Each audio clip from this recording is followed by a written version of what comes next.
Contemplations before chanting. The Sangha is invited to go back to our breathing so that our collective energy of mindfulness will bring us together as an organism, flowing as a river with no more separation. Let the whole Sangha breathe as one body, chant as one body, listen as one body, and transcend the boundaries of a delusive self, liberating from the superiority complex, the inferiority complex, and the equality complex.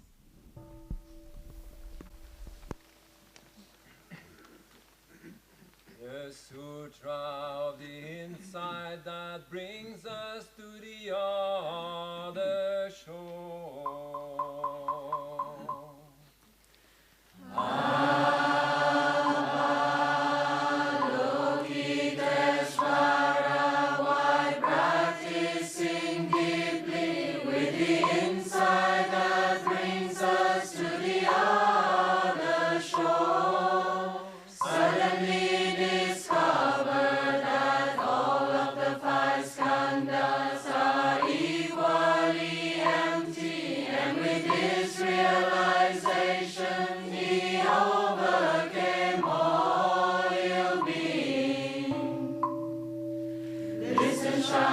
Shariputra, this body itself is emptiness, and emptiness itself is this body. This body is not other than emptiness, and emptiness is not other than this body. The same is true of feelings, perceptions, mental formations, and consciousness. Listen, Shariputra, of phenomena bear the mark of emptiness, and true nature is the nature of no birth, no death, no being, no not-being, no defilement, no purity, no increasing, no decreasing. That is why in emptiness, body, feelings, perceptions, mental formations, and consciousness are not separate self-entities. The 18 realms of phenomena, which are the 6 sense organs, 6 sense objects, and 6 consciousnesses, are also not separate self-entities. The 12 links of interdependent arising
Dear Tay, dear brothers and sisters, dear community,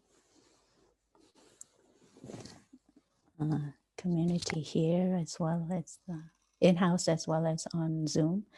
Today is the 7th of November, the year 2021, and we're in the Assembly of Stars Meditation Hall, Lower Hamlet. We have about 1,700 people online who are joining us for this rains retreat from more than 40 countries around the world. So I would like to invite everyone who are present on Zoom, on YouTube, to come back to the, be present in the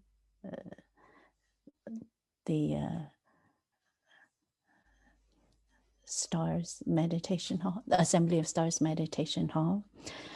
So in the last 2 months, we have had an opportunity to learn about the gems of Plum Village. And we've heard many different sutras that we can find in the chanting book, Plum Village chanting book, Chanting of the Heart. And we've discovered that these chants have its roots in the Buddha's teachings and also in original Buddhism. And Tay has found these gems and to shine, to really shine, make them shiny, and invited us to come and enjoy these gems. And the practices from original Buddhism, Tay has been able to make them shine, make them brighter, and make them more relevant to our times. And I remember after one Dharma talk that I gave, a few brothers and sisters as well as a few friends came to me and thanked me for the Dharma talk, and they said, thank you so much. I benefited so much from your Dharma talk. And after they gave me flowers and positive input, they offered me some feedback. And I remember one older sister, she came, and after watering my flowers and my good qualities, she joined her palms and she said, I recognize when you say, dear Tay, dear Sangha, I heard that you weren't so wholehearted when you said, dear Tay, dear Sangha. And it seems like when you say, dear Tay, dear Sangha, it's just, you just did it out of form, but there's no essence, no quality to it. So after I heard her feedback, I was very moved, and I joined my palms in gratitude. And when I got back to my room, I reflected on this, and I did recognize that that one time when I said, dear Tay, dear Sangha, I wasn't truly present. It wasn't coming from a real practitioner, but I just said it very automatically as if it was just a habit, a prelude to everything I would say, dear Tay, dear Sangha. So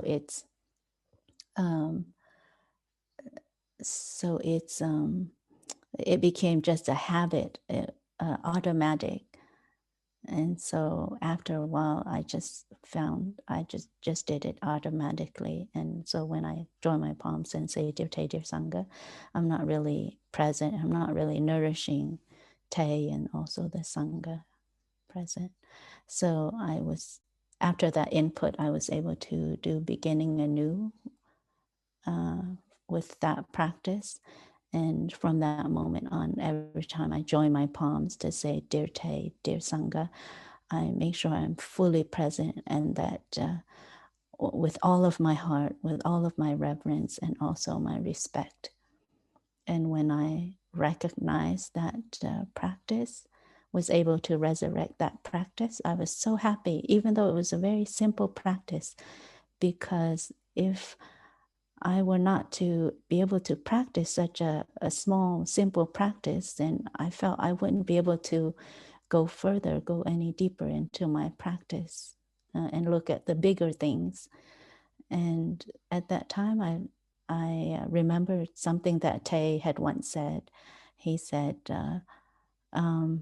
parrots, they could imitate, they can imitate humans, human speech.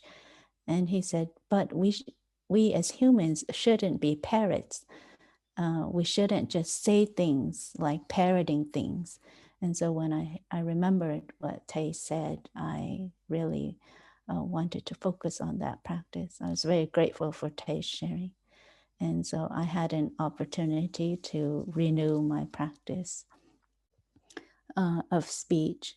And oftentimes I find that in the practice, sometimes we take for granted certain practices and we don't do them really wholeheartedly, whether wearing our robe or brushing my teeth or looking in the mirror. And so when there are reminders, I feel I'm so grateful because I have an opportunity to renew those practices. So I feel that's good news. So in order to practice more deeply, go deeper into the practice, just the simple practices, it can also help us develop our practice to go deeper into other practices. So now when I join my palms and say, dear Tay, dear Sangha, I feel I'm doing much better and I can congratulate myself. I seem to be more successful in this practice now.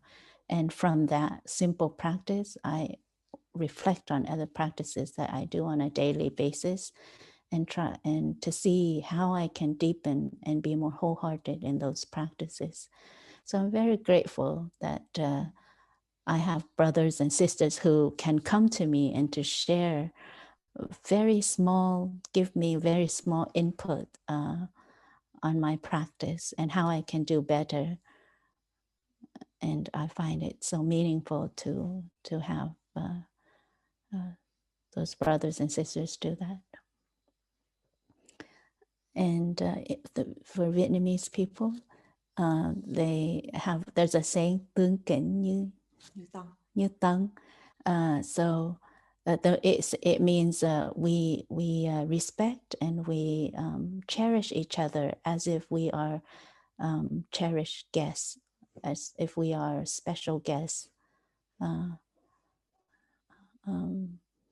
So when we treat each other, even though we're very familiar with one another, our attitude with the other person is they are a precious, wonderful, special guest.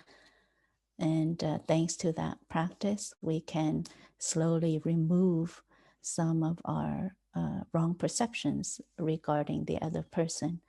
We can slowly begin to remove some of the wrong thinking, for instance, we have towards a particular person.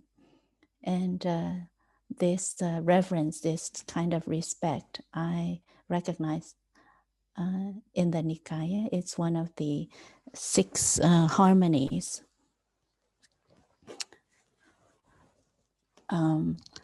So the 6 harmonies are the practices that we have in order to live in harmony in one another. The Buddha first taught this when he was at Kosambi. And he said one of the 6 harmonies is from actions of body, speech, and mind. We have they need to be in line with the kindness and compassion and beauty. And in the Chinese, it's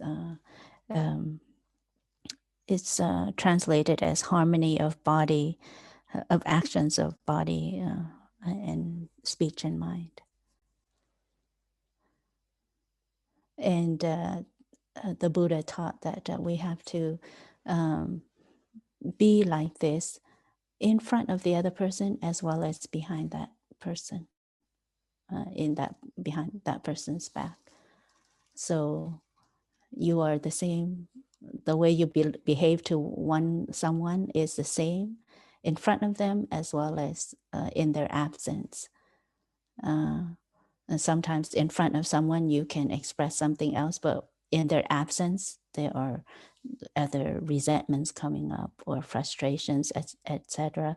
And we're not capable of communicating all of that with our friend, with that person. So the practice of the 6 harmonies, harmony of body, harmony of sharing, harmony of speech, thought, views, and mindfulness trainings. So anyone can practice these 6 harmonies, not just the monastics, but partners can practice this with each other. Colleagues in the same workplace can practice the 6 harmonies. We have to be able to know how to use loving speech, mindful speech, and also to train our actions of body, speech, and mind to be more compassionate, to go in the direction of more compassion. And that is appropriate, called appropriate attention. Today we have a chance to read and to go a bit deeper into the discourse on the 5 ways of putting an end to anger. And this sutra can really help us to live more in harmony with our loved ones and friends and colleagues. And this sutra was spoken by the Venerable Shariputra, was given by the Venerable Shariputra. Shariputra often appears in many sutras in the Nikaya, as well as the sutras in the Chinese canon, Agamas. If you've read Old Path, White Clouds, you would see that there's a chapter in there called The Lion's Roar.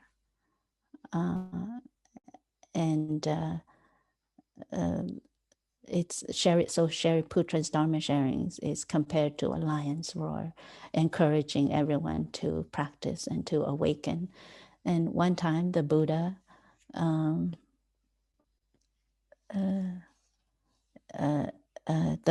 had complimented Shariputra as well as Mahamudgalyana. And in one of the sutras, in the middle length discourses, Majjhima Nikaya, number 111, the Buddha said, "Bhikkhus, in truth, were it to be said of anyone, this person is a son of the Blessed One," meaning the Buddha. He's born from his breast, born of his mouth, born of the Dharma, created by the Dharma, an heir in the Dharma, not an heir in material things. That person is indeed Shariputra. And you can truly say that of Shariputra.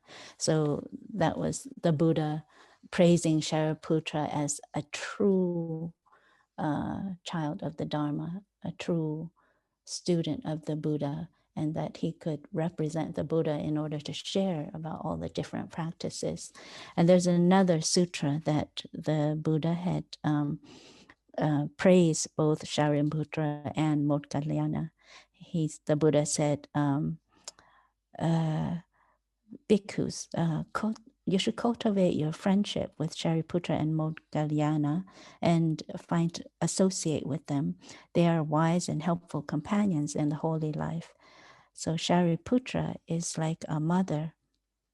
So the Buddha praised praised Shariputra like as if, Shariputra is a mother because he's very nurturing, he's caring, he takes care of the ones who joined the Sangha and to help them grow up in the Dharma. So Shariputra is like a mother, and Moggallana is like a nurturer, and so like a surrogate mother, a nurturer. So when Shariputra attracts all of these young people, all of these people into the Sangha already, into the monastery, then Moggallana has the role of really nurturing them and helping them grow in the Dharma and understand the Dharma, like the Noble Eightfold Path or the Four Noble Truths. So these two venerables are like the generals of the Dharma. And there are so many stories about Shariputra. He's done so much he does so much for the Sangha, to build Sangha, but he also loves to live a very secluded life. And in his work of Sangha building, there were also a lot of people who resented him, who didn't like him. So one of the his deep practices is compassion and deep looking. And although he's an elder in the Buddha Sangha, there's one story in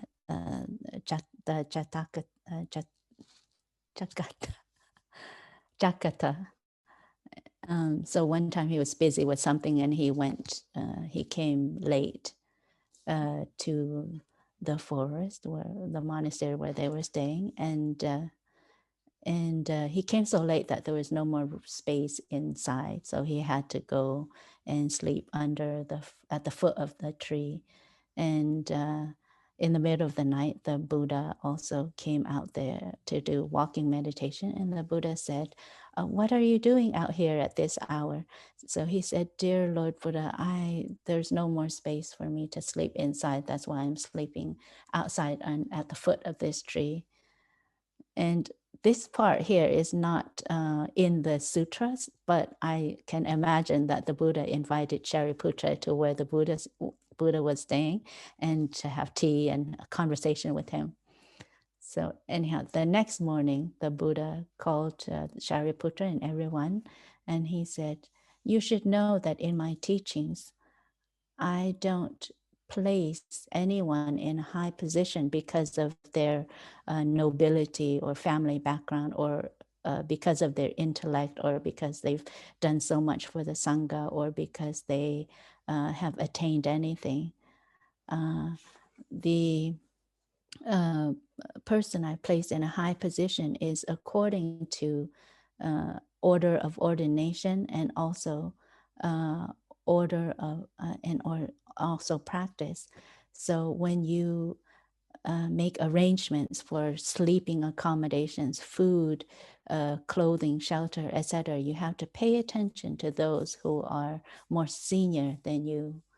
And if you cannot do that right now, once I pass away, how much more chaos would there be in the Sangha?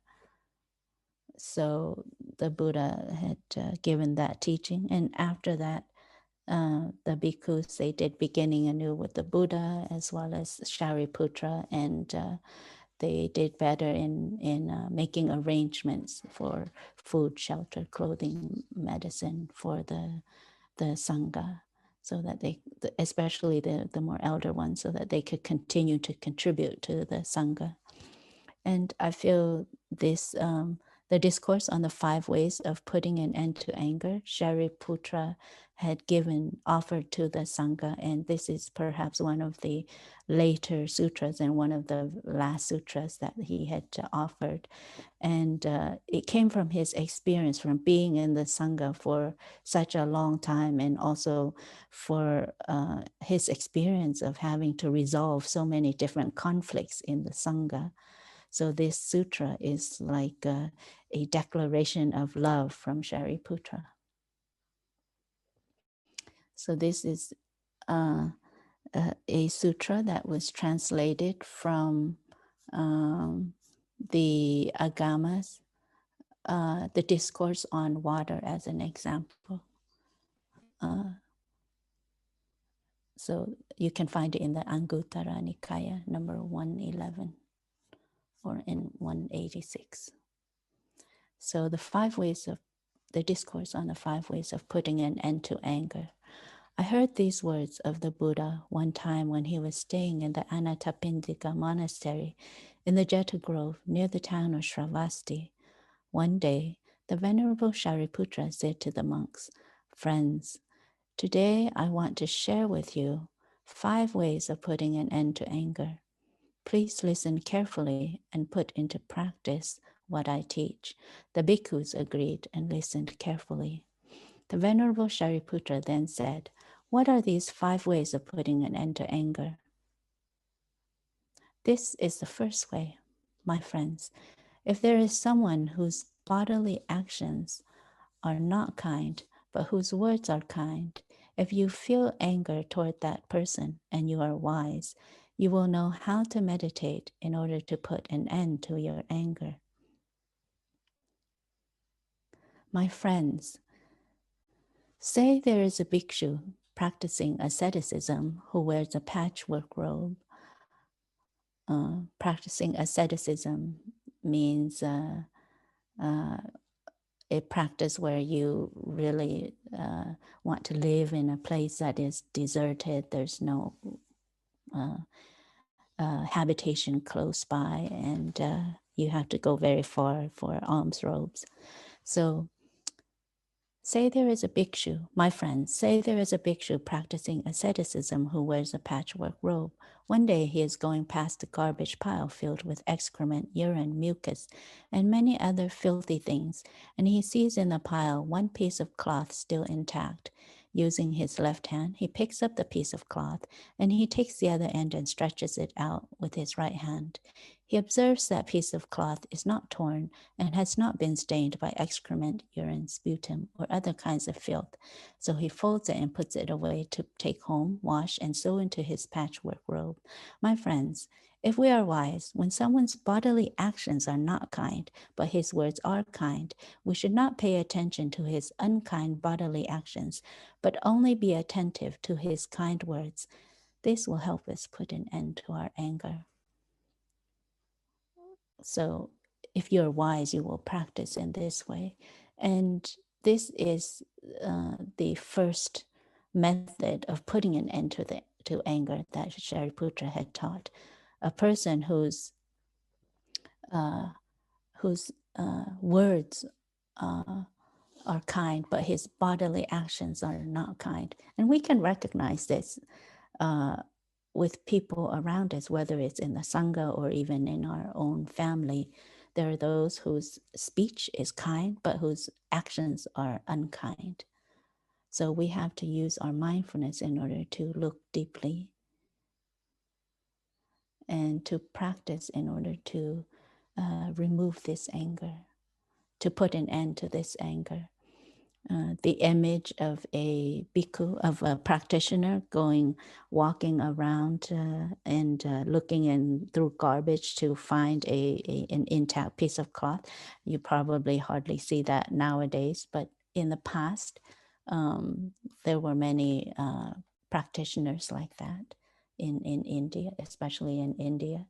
So they would find spare pieces of cloth and then sew it all together, and they pile on each other. So it becomes a very warm robe, especially for the winter. So in the garbage piles, if you are a practitioner, you can recognize that there is an intact piece of cloth in this garbage pile and you can still use it. So we have to make effort to find this cloth in the garbage pile. Like Tay often says, if there's a gem in a garbage pile, we can put our hand into the garbage pile to remove that gem, and to make use of that gem. So we might have friends, or we might have co-workers or practitioners around us. We can see some of their actions, and we're quite frustrated. Or in an organization, we see that some of the actions that they take, it really frustrates us, but we have to practice first. I remember when I first came to Plum Village, every morning after the end of the sitting session, I would practice touching the earth. So I remember one morning when I was touching the earth like that with my 5 limbs on the floor. Then I heard so much noise around me. There was like stomping and people wearing coats and people having conversations. And when I was in that child's pose position and prostration position, then I gave rise to a bit of frustration.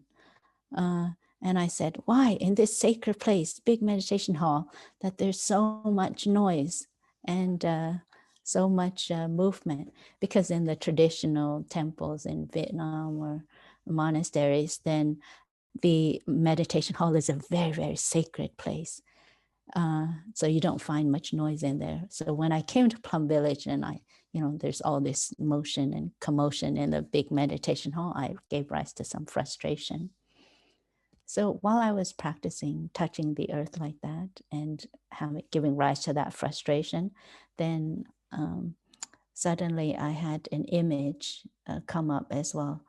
And I said, suppose I was in a marketplace, or if in a place with like loud, blaring music.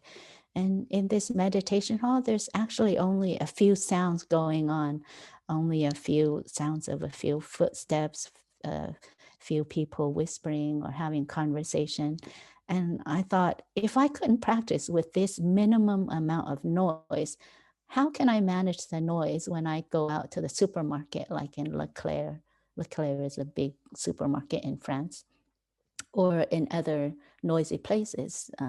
So when that image came up and that idea came up, it really calmed my mental formations. And at the same time, a lot of happiness and also gratitude came up in me. And so I felt, oh, that noise, all of that was going on all around me, all that commotion in the big hall, it was actually a condition to help me to practice. And so when I got up from the child's pose, from the prostration pose, then I just felt so light, and I felt a lot of joy. And I wanted to celebrate that moment that I was able to practice with that. And I see sometimes we have the need and we think we have to create perfect conditions in order to practice. But I see the practice is not necessarily like that. Sometimes the conditions are not perfect, but there are obstacles that come. And those very obstacles can help us to dwell more peacefully in the present moment. And those obstacles, it could be a supportive condition for us to go further into our practice. And so sometimes when the Sangha assigns me to be mindfulness inspector in the monasteries, we have someone who plays the role of mindfulness inspector, and then he or she goes around and reminds everyone about their practice.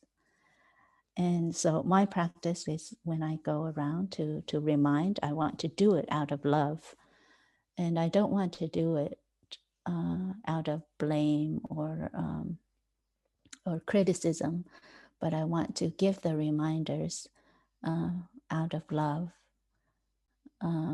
because I understand that in a meditation hall, for instance, if it's too noisy or too much commotion, or in another place that there's too much commotion and we can't really find peace in it, then we need the support of the Sangha. So in the sutras, in the Nikayas, when the Buddha recognizes that someone is about to realize something, then sometimes the Buddha would come and sit right outside of that person's hut. So to keep the environment and the hut quiet and peaceful, in order to support that person who is about to realize something. So supporting each other in the practice is very important. So after my that experience I had in the big meditation hall, I thought I have to look at my brothers and sisters, older brothers and sisters, and younger ones like that. There are times when I don't speak so kindly, or my actions are not so kind. So I have to recognize to see how I can practice with them. So this is the second method, my friends. If you become angry with someone whose words are not kind, but whose bodily actions are kind, if you are wise, you will know how to meditate in order to put an end to your anger. My friends, say that not far from the village there is a deep lake, and the surface of that lake is covered with algae and grass. There is someone who comes near that lake who is very thirsty, suffering greatly from the heat. He takes off his clothes, jumps into the water, and using his hands to clear away the algae and grass, enjoys bathing and drinking the cool water of the lake. It is the same, my friends, with someone whose words are not kind, but whose bodily actions are kind.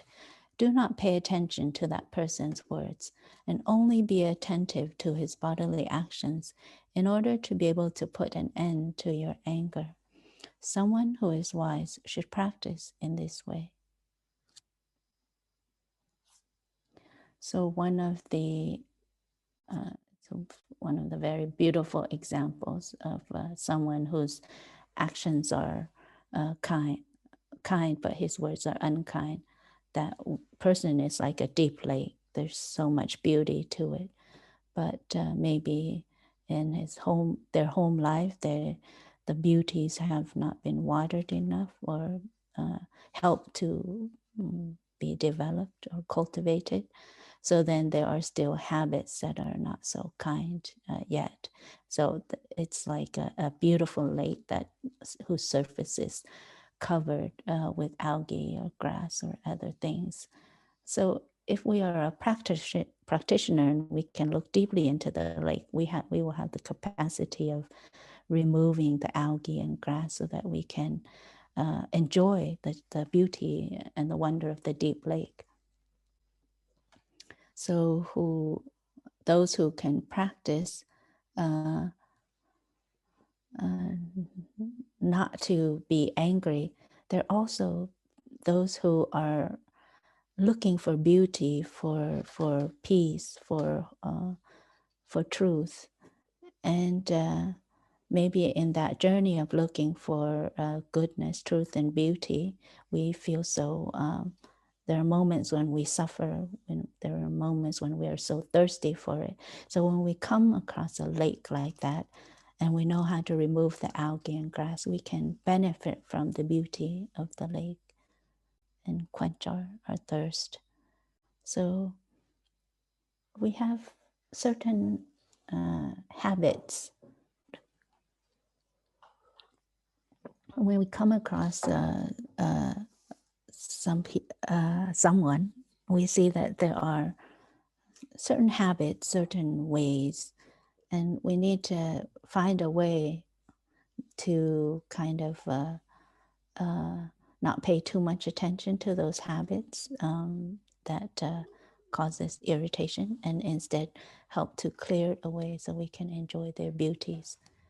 So suppose we come to someone who's practicing with us and a companion in the practice, and they say something and we're deeply hurt by it.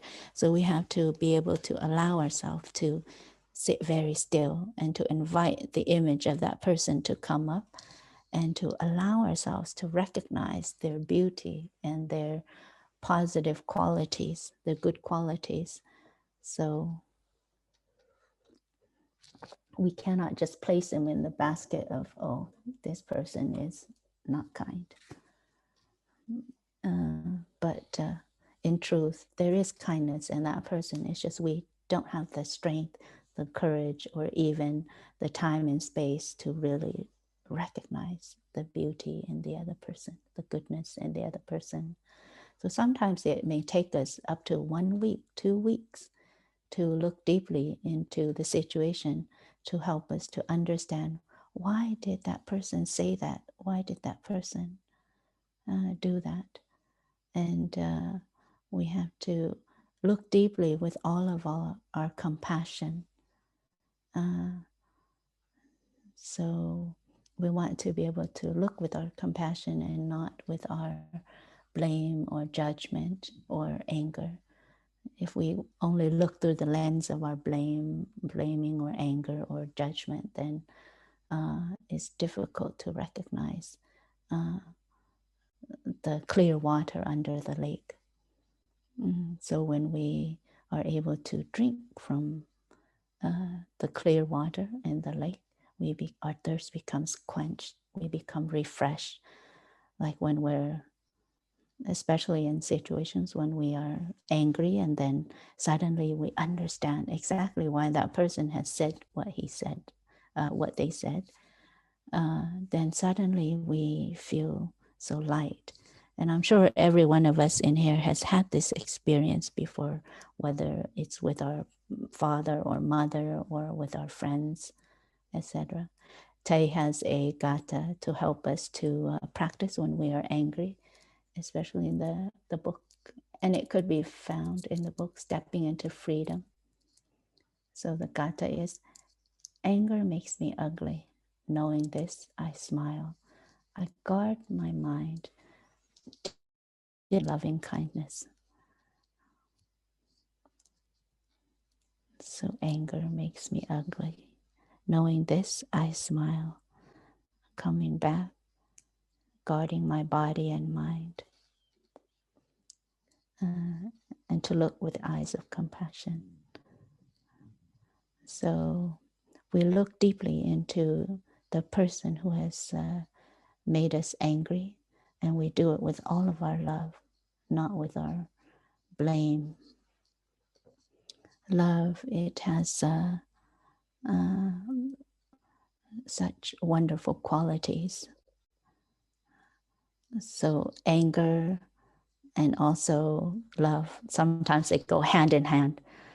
There are those whom we are so angry with, but we also have so much love for them. There are those whom we love so much, but at the same time, we can get so angry with them. So we have to look deeply enough. And the more anger that we're able to remove from us, then we can have a greater chance to bathe in that person's clear waters. So we have gone through, so we've contemplated a person whose actions are kind, whose words are unkind, and then a person whose words are kind, but whose actions are unkind. So the third one is, here is the third method, my friends. If there is someone whose bodily actions and words are not kind, but who still has a little kindness in his heart, if you feel anger toward that person and are wise, you will know how to meditate to put an end to your anger. My friends, say there is someone going to a crossroads. She is weak, thirsty, poor, hot, deprived, and filled with sorrow. When they arrive at the crossroads, they see a buffalo's footprint with a little stagnant water in it. They think to themselves, there is very little water in this buffalo's footprint. If I use my hand or a leaf to scoop it up, I will stir it up and it will become muddy and undrinkable. Therefore, I will have to kneel down with my arms and knees on the earth, put my lips right to the water and drink it directly. Straight away, they do just that. My friends, when you see someone whose bodily actions and words are not kind, but where there is still a little kindness in their heart, do not pay attention to their actions and words, to their unkind actions and words, but to the little kindness that is in their heart, so that you may put an end to your anger. Someone who is wise should practice in that way. So the practice is becoming a little bit more difficult, slowly progressing to more difficult levels. So a person whose words are unkind or or just actions are unkind, it's easier for us to forgive. But a person whose words and actions are unkind is much more difficult. Sometimes we just want to leave them behind, get away from them. But this is a method that Shariputra has transmitted to us. So he's saying, if you are wise, you have to practice in this way. So those who are wise are just not with more wisdom or anything, but it's just people who really want to practice in order to overcome this. So the image is someone who's traveling for a long time, especially in the old days. They had to cross deserts and things like that, or stretches of really dry land. And sometimes they have to look for the little bit of water, like in the buffalo's footprint. Nowadays, we don't see this image we may not see this image anymore where we live, but there are some places in the world who still rely on this small amount of water. But in the old days, in the Buddha's time, the monastics, they often came across this situation. They had to rely on that very little bit of water in the buffalo's footprint. So a person whose words are unkind and whose actions are unkind, it's like a dry, deserted place. And there's a buffalo's footprint in there with a little bit of stagnant water. And Shariputra says, if you recognize and you come across this stagnant water in the buffalo's footprint, and you know how to drink from it, that even that small amount of water can benefit us, can quench our thirst. So we have to really look deeply to recognize someone whose words and actions are unkind, but in their heart there's very little kindness left. So we have to have a lot of compassion in order to recognize this little kindness left in their heart. For myself, I know that I am still very weak in this practice. When someone's actions and words are both unkind, it's so easy for me to become angry. I remember I used to be very angry with my father, especially when I was 6, 7, 8, 9, 10 years old.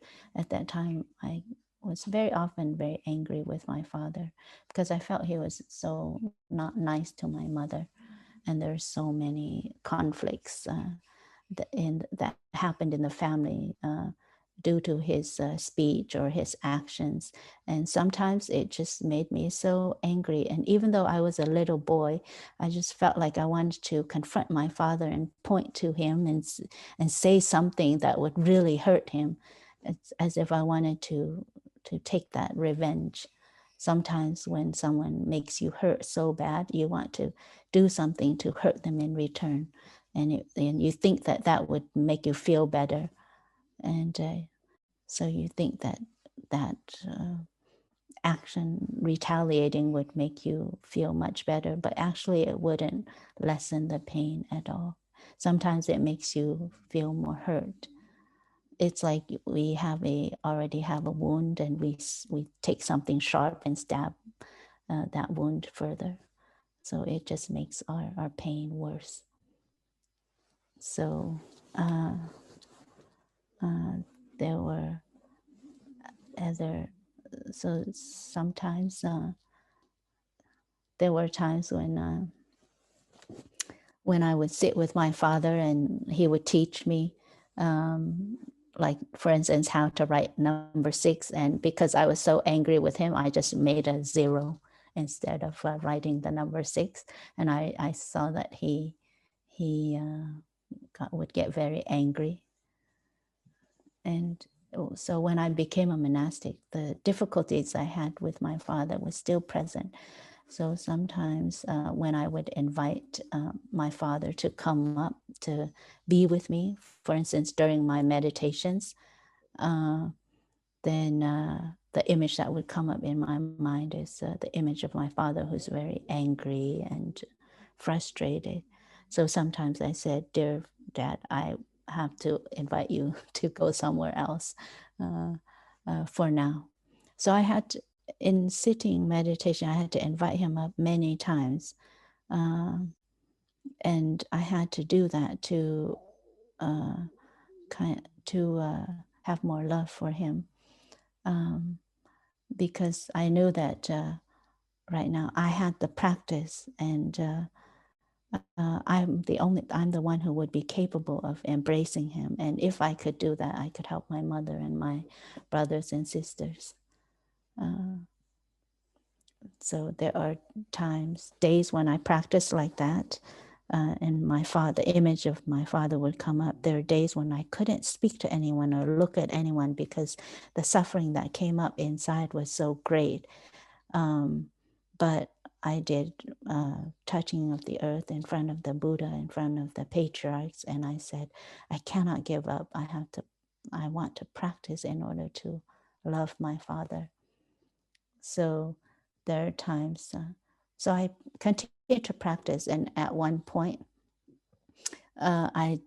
when I communicate with my father, I would be able to speak to him 15 minutes without getting into an argument, 20 minutes without getting into an argument. And as soon as I start, I feel like arguments start to come up, then I would distance myself, go back to the temple, or not talk to him anymore. And I remember in 2015 when I was in Plum Village, one time I was doing walking meditation, and the image of my father came up, and the image was of a farmer, and he doesn't have a hat on. The sun is shining really hot, and he has one of those sticks on two ends. There's bunches of wheat, and in the old days he had to carry the wheat like that on a stick, balanced on two ends of the stick into the house, from the fields to the house, and he had to make many trips like that. And this was in Hue, Vietnam, back when they didn't have the industrial agriculture machines.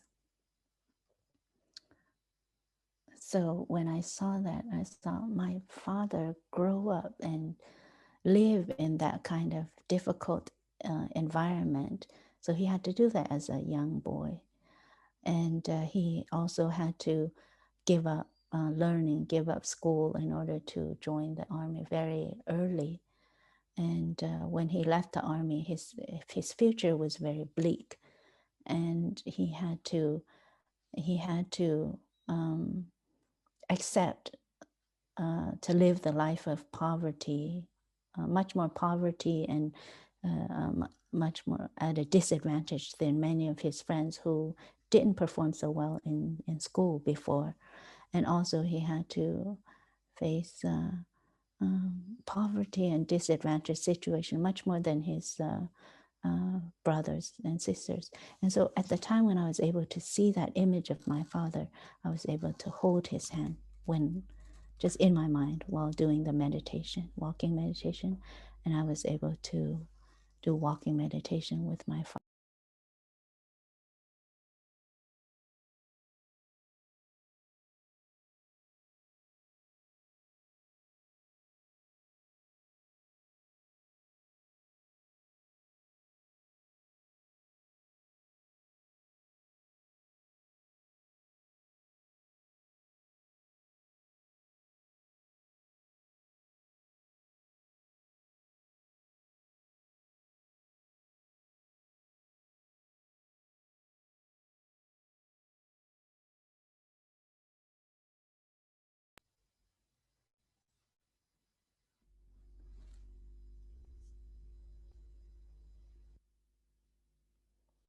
So I see the 5-10 minutes of deep looking like that, it removed it removed a few decades of difficulties I had with my father.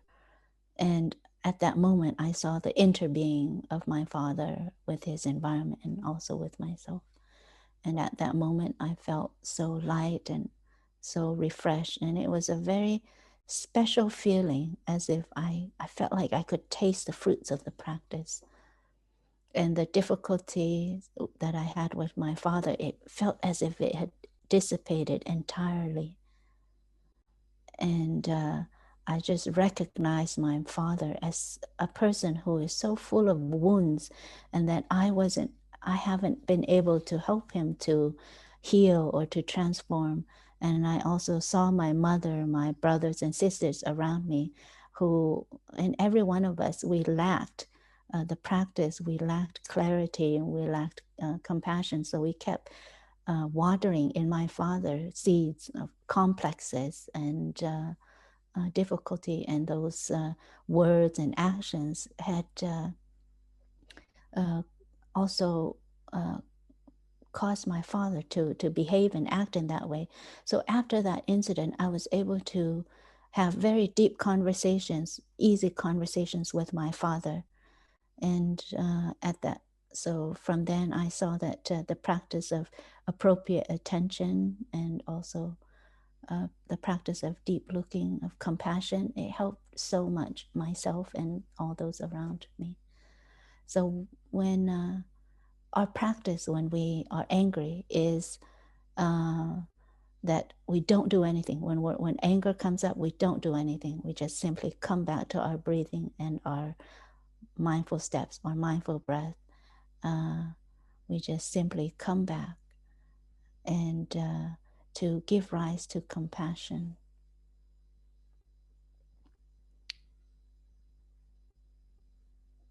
So from that experience, I also understood what Tay taught in one of the short chants that he wrote, that once we're able to master our anger, we achieve a double victory for both sides. That is a double victory for ourselves and also the other person. It was a double victory for myself and for my father. It's a double victory for ourselves and for those who have hurt us, who we think have hurt us. So in the Samyutta Nikaya, there's a phrase in chapter 11. There's a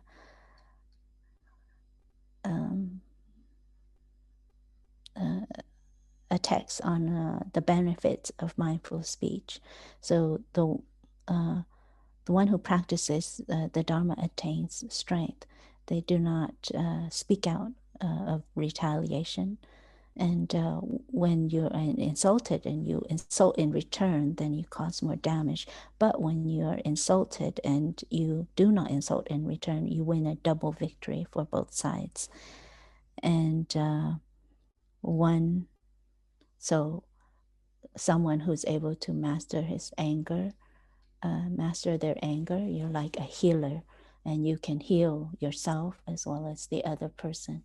You can heal yourself and also the other person who has caused you hurt or harm.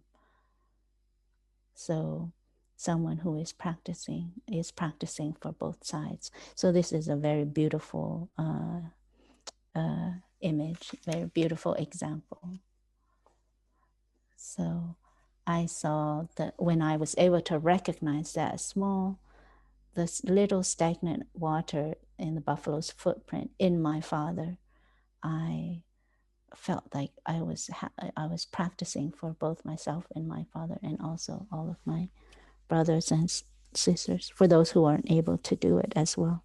So let's continue. My friends, this is the fourth method.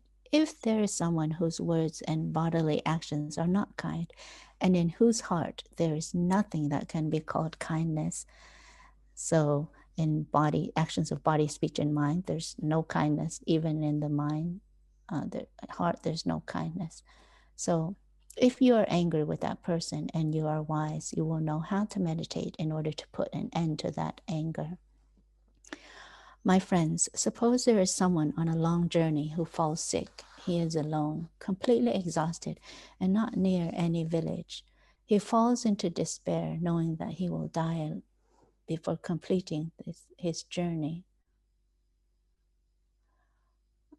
If at that point someone comes along and sees this man's situation, she immediately takes the man's hands and leads him to the next village, where she takes care of him, treats his illness, and makes sure he has everything he needs by way of clothes, medicine, and food.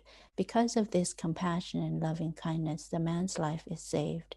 Just so, my friends, when you see someone whose words and bodily actions are not kind, and in whose heart there is nothing that can be called kindness, we must give rise to this thought: someone whose words and bodily actions are not kind, and in whose heart there is nothing that can be called kindness, is someone who is undergoing great suffering.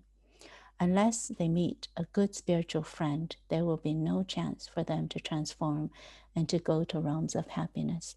Thinking like this, you will be able to open your heart with love and compassion toward that person. You will be able to put an end to your anger and help that person. Someone who is wise should practice like this. So this is a very difficult part. Someone whose words and actions are not kind, and even in whose mind there's nothing that can be called kindness. How can we practice? So Shariputra encourages us to develop our compassion even further by contemplating, looking deeply to see that this person is suffering greatly, and they will continue to suffer greatly, and we may be their only chance to help them to go through their suffering, to go out of their suffering. And we've learned in Buddhist psychology that there's no one, in everyone's consciousness are both wholesome and unwholesome seeds, both wonderful qualities as well as not so wonderful qualities.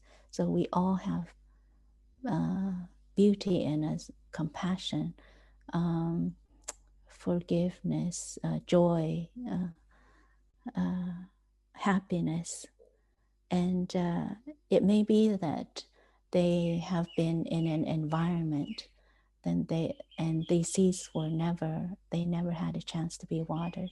For instance, if you were born in a household of pirates, or you were born in a household where there's a lot of abuse, physical as well as mental, and so you can see that your actions and of body, speech, and mind is just to protect yourself, to make yourself safe, and that defensive, being in the defensive state all the time, it just drains all your energy, and you don't have much energy left in order to water the seeds of joy and happiness in you. And so when you would come across someone like this, at least in our hearts, we have to be able to reconcile with them in our hearts. And we have to be able to get out of the suffering and not be there, a victim of the other person. So you can get out of, you can reconcile, do a one-sided reconciliation. So you do the beginning anew, the reconcile inside your heart and inside of ourselves first, so that we don't become a victim. So our practice of coming back to our mindful breathing is very, very helpful.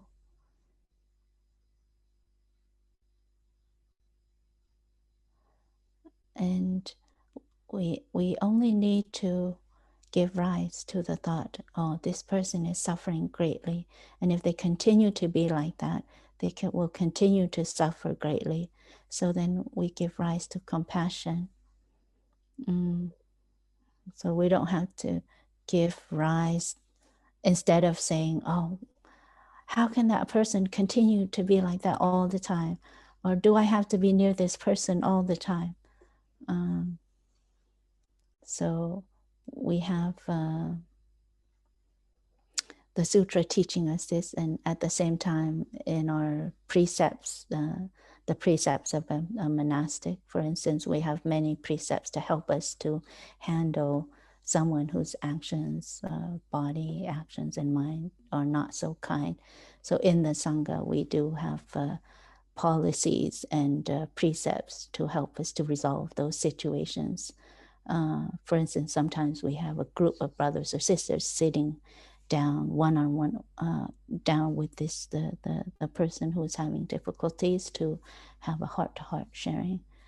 And so when we're able to resolve the anger in ourselves, it's much easier to come and to sit with and have a conversation with that other person.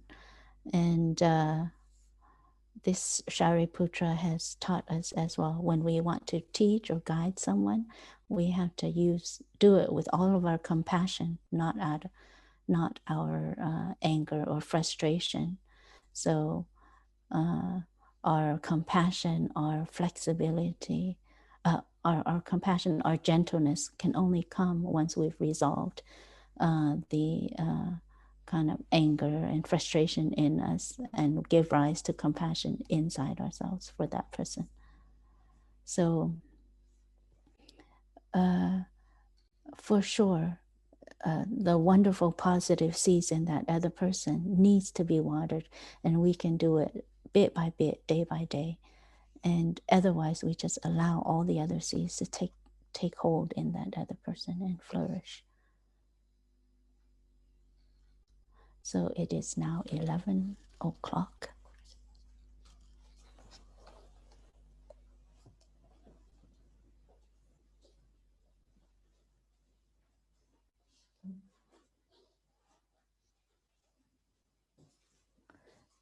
Tay has taught about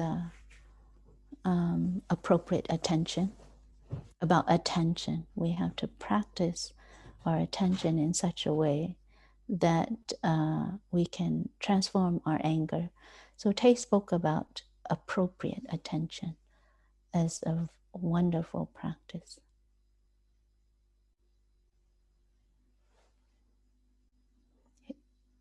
He's writing the words tak yi or zuo yi in Chinese.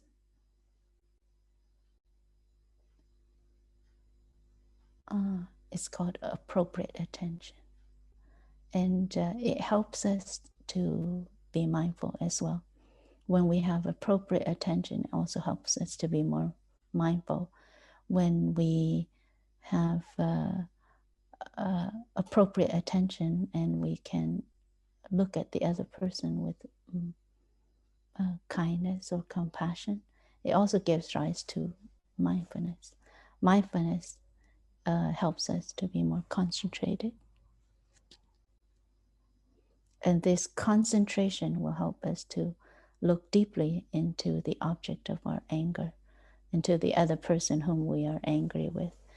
And it will help us to recognize what we need to do in order to help that person develop or cultivate more wonderful qualities in them. And we can do that through an email or a text message or a gift, small gift, so that they can recognize that we want to accompany them. We want that person to become a healer for us, and we at the same time we want to become a healer for that other person. So once we have deep looking, concentration, we will develop our compassion and our loving kindness. And then from loving kindness, we can develop our compassion. And then from that compassion, it will also help us to have even more appropriate attention. And when I practice with reconciling with my father, I also had to practice to have a lot of compassion for myself as well. And appropriate, all of these elements, they support each other. So from appropriate attention, it could also give rise to compassion, loving kindness, concentration, and mindfulness. And I remember Tay had taught this in one of his Dharma talks. We have to take refuge in this practice in order to develop our compassion, in order to cultivate our compassion. So the first practice is to practice appropriate attention.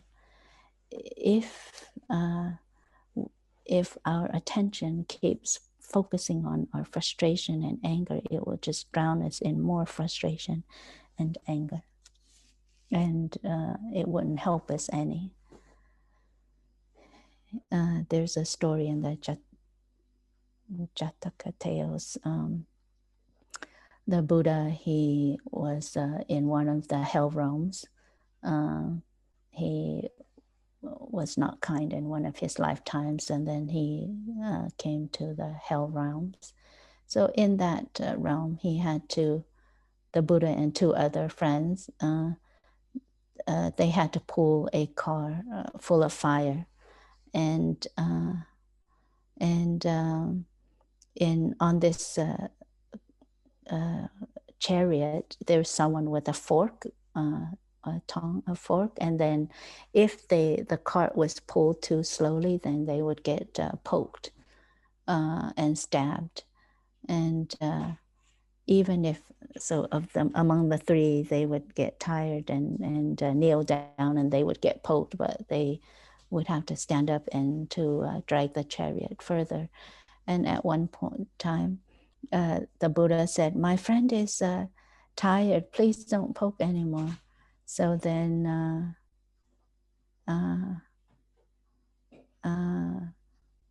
so the rider of the chariot got so angry that he poked the Buddha, and he died in the hell realms and got reincarnated. And he practiced more and more and more in order to practice and to become enlightened.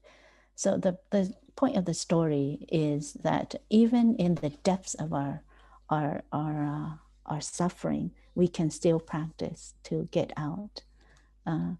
In the depths of our suffering and our pain, we can also give rise to compassion, because in that hell realm, the Buddha was also in pain and suffering, but he also had some compassion for the person who was running and pulling that chariot with him. So, my friends, this is the fifth method. If there is someone whose bodily actions are kind, whose words are kind, and whose mind is also kind, if you are angry with that person and you are wise, you will know how to meditate in order to put an end to your anger. My friends, suppose that not far from the village there is a very beautiful lake. The water in the lake is clear and sweet. The bed of the lake is even. The banks of the lake are lush with green grass, and all around the lake, beautiful fresh trees give shade. Someone who is thirsty, suffering from heat, whose body is covered in sweat, comes to the lake, takes off his clothes, leaves them on the shore, jumps down into the water, and finds great comfort and enjoyment in drinking and bathing in the pure water. His heat, thirst, and suffering disappear immediately. In the same way, my friends, when you see someone whose bodily actions are kind, whose words are kind, and whose mind is also kind, give your attention to all his kindness of body, speech, and mind, and do not allow anger or jealousy to overwhelm you. If you do not know how to live happily with someone who is as fresh as that, you cannot be called someone who has wisdom. This fifth one is just as difficult to practice as the fourth one, because sometimes when you see someone who is so fresh, so kind. Everything they do is wonderful. Sometimes you look at that person and you just get frustrated because maybe in our heart there's some kind of, there's still competition, there's still jealousy. And because of that competitiveness and that jealousy, then we don't want to drink and bathe in that wonderful lake and to benefit from all of the wonderful trees around the lake. We're not able to appreciate the beauty of the other person. We may think that the fifth one is easy to practice, but actually it's very difficult, especially if we have not had a lot of experience in the practice. It's very difficult to practice the fifth one when we haven't developed our practice very far yet, like our mindful breathing or our mindful steps. When we haven't been able to take refuge so much in them, then anger or jealousy or frustration in us, it will easily arise.